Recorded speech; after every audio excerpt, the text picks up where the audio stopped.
Good day, everyone. On behalf of my group, I am Julianne Alfante of BSHM 31, and we will be presenting an educational blog about part-timers in the workplace diversity. So what is a part-time worker? A part-time worker is someone who works fewer hours than a full-time worker. There are no specific number of hours to make someone full or part-time. Did you know that 74% of part-timers are students? Advantages of part-timers in the workplace. So first is the flexibility, because they work less than to a full-time job and they still have time to attend to schools or work at another job for extra income. Second one is a diverse skill set. Part-time employees often come from diverse background and bring unique skill set to the workplace. The third one is specialized expertise. They bring specialized knowledge and expertise to specific tasks. And the last one is increased productivity. Part-time employees tend to be highly motivated and focused during their designated shift. And these are the advantages of part-timers in the work. Disadvantage of part-timers. Part-timers usually do not receive benefits such as health insurance, sick leave, holiday pay, or vacation. When they are not working, they earn no income, which may prove detrimental during sudden illnesses or if they need to take a break. When times are bad, they are typically laid off before full-timers because they have less time on the job and do not have the expertise of full-time workers. Part-timers may not be promoted as quickly as regular employees because regular employees have a full-time work, such as part-timers have a less hours of work. Disadvantage of part-timers while studying. First, might have less free time. You have less time to spend with family, friends, and other things you want because your time just revolves around work and study only. Second, there is the possibility of stress. Working while studying exposes you to new responsibility, new faces, and unfamiliar practices. This can make you feel overwhelmed. And last, working can be tiring. You can only do your best in your job or degree if you're feeling well rested and energetic. Working while studying has the possible disadvantage of tiring you out, which could impact your studies. Good evening, everyone. I'm Angelo Vasquez from BSHM 31, and I'm a part-timer. And we have 7 questions here about part-timers. Okay, for the first question, how do you handle stress and pressure as a part-time employee? Dito naman po sa stress po kasi and pressure, kasi po hindi po ako masyadong iniisip po yung about stress and pressure. More on dun po ako sa mga katulong po sa akin. Kasi kung stress man po ako and pressure, hindi ko po talaga siya pinag-iisip po. Parang more on dun po ako sa happy side ko po talaga. Second question, have you ever had difficulty working with a manager? Siyempre naman po, siguro po nung bago-bago pa lang po ako sa trabaho na hindi ko pa po kaklose yung mga manager ko. Parang, siyempre naman po lahat ng pagbago, nagkakamali. Kaya dito, medyo napagalitan po ako nila nung medyo may nagawa po akong hindi maganda sa customer ko. Next po, what challenge do you face as a part-time worker? As dito naman po siguro sa pagiging part-time ko po yung mga bagong menu po. Yung bagong menu, mga nagbago po kasi po pasok ko lang po sa work is Friday to Sunday lang po. Ibig sabihin po 4 days po akong nawawala po sa Sonyas, kaya medyo may nagbabago po, kaya nag-ask na lang po ako palagi sa mga co-workers ko po kung may nagbago po. What do you want to work part-time? Okay po, bali sa pag-work ko naman po kasi hindi po dapat talaga ako magtatrabaho. Bakasyon po, naulukan na po doon ng kaibigan ko, kaya nag-work po ako. Kaya nung bakasyon po, tapos nagkapasok, nasanay na po ako ng may sahod. Ito may ko na lang po yung pagiging part-time. Do you think you can handle both a part-time job and your studies?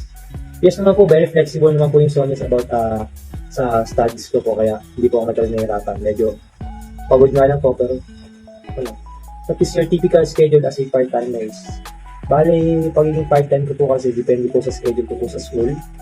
Very flexible naman po yung Sonyas about part-timers and working student, kasi mas priority nga po nila yung mga part-timers and working student po talaga. Kasi po, yun po yung sabi sa kanila ni Ma'am Sonia po, yung may-ari po ng Sonias. Hilap.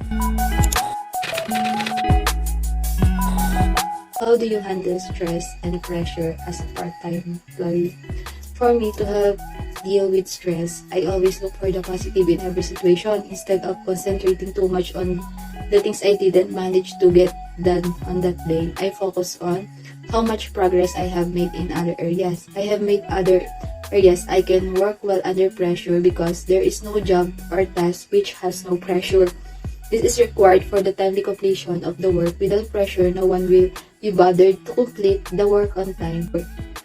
Have you ever had difficult working with managers? No, I am hard worker and my managers always seems to appreciate the jobs with every managers I had. What type of environment do you most enjoy?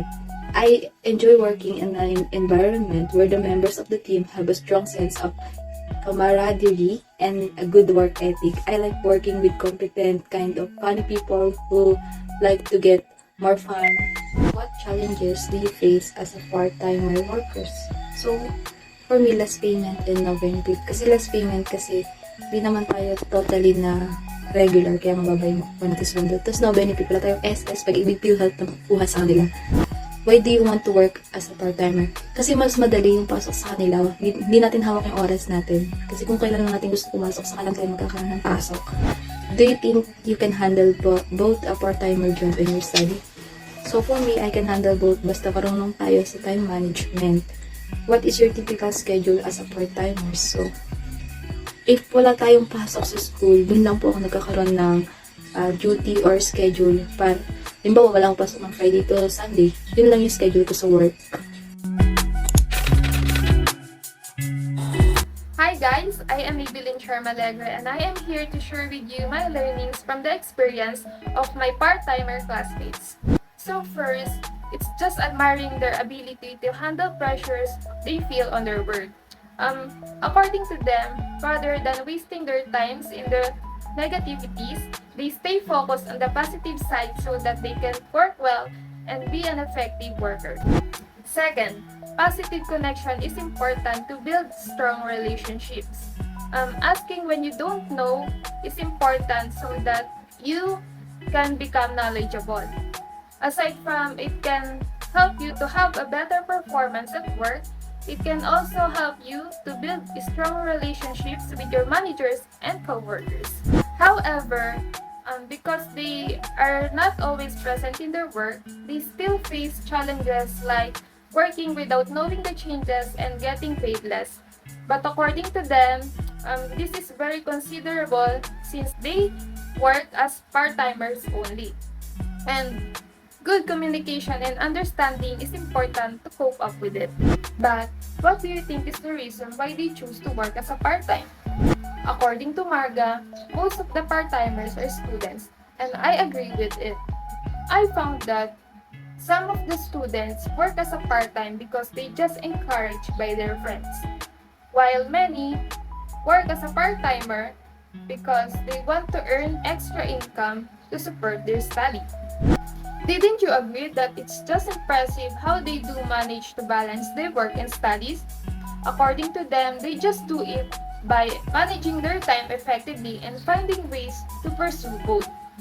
Lastly, it is good to know that there are still employers that are very considerate on giving schedules to their workers, especially on the students. This helps to maintain consistent work schedule without interrupting their education.